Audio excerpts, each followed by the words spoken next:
পুলিশের হাতে শুধু পরিবারই নয়, মাদারীপুরে নির্যাতিত নারীকে সহায়তা দিতে গিয়ে ফেরারি মানবাধিকার কর্মীও। মাদারীপুর ঘুরে এসে কামরান করিমের দুপর্বের ধারাবাহিকের শেষ পর্ব আজ। প্রিয় দর্শক, রিপোর্টটিতে সাংবাদিকতার সাধারণ নিয়ম মেনে নির্যাতিত নারীর নাম ও পরিচয় গোপন করা হলো। সরেজমিন ঢাকা থেকে প্রায় ২০০ কিলোমিটার পথ পাড়ি দিয়ে মাদারীপুরের রাজৈর থানার এই নিভৃত গ্রামে গিয়ে শোনা গেল ১৫ দিন হলো ঘর ছাড়া নির্যাতিত এই নারী।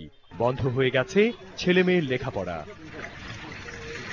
এই নারীর অভিযোগ, নির্যাতনের বিচার চেয়ে প্রধানমন্ত্রীকে দেয়া স্মারকলিপি এসপির লোকজন ছিঁড়ে ফেলার সময় সেখানে অনেকে উপস্থিত থাকলেও এগিয়ে আসেনি কেউ। প্রধানমন্ত্রী যে স্মারকলিপি দিতে গেছিল, ওই স্মারকলিপি এসপির লোকজন চিন্তাই নিতে কোন সাংবাদিক এসপির বিরুদ্ধে কোনো কিছু লিখতে সাহস পায় না।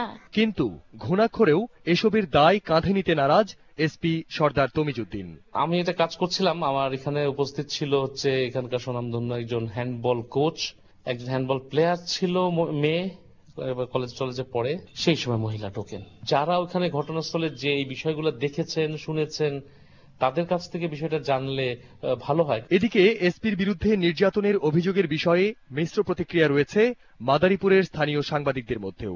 সে ইতিপূর্বে বহু মিথ্যা মামলা করছে, নিজের গায়ে এসিড দেয়া, কাজেই সে মিথ্যা মামলা করতে পারে এসপির বিরুদ্ধে, এটা আমাদের ধারণা। কিছুক্ষণ আগে যে সাংবাদিক আপনি বক্তব্য দিলেন, সবসময় এসপির দালাল। এসপি সাহেবের এখানে কি ঘটছে ঈশ্বর জানেন, সে জানেন আর এসপি সাহেব জানেন।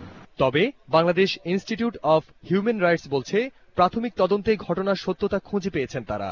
এই ঘটনা অনুসন্ধানের জন্য এক মানবাধিকার কর্মীকে প্রাণনাশের হুমকিতে উদ্বেগ জানান তারা।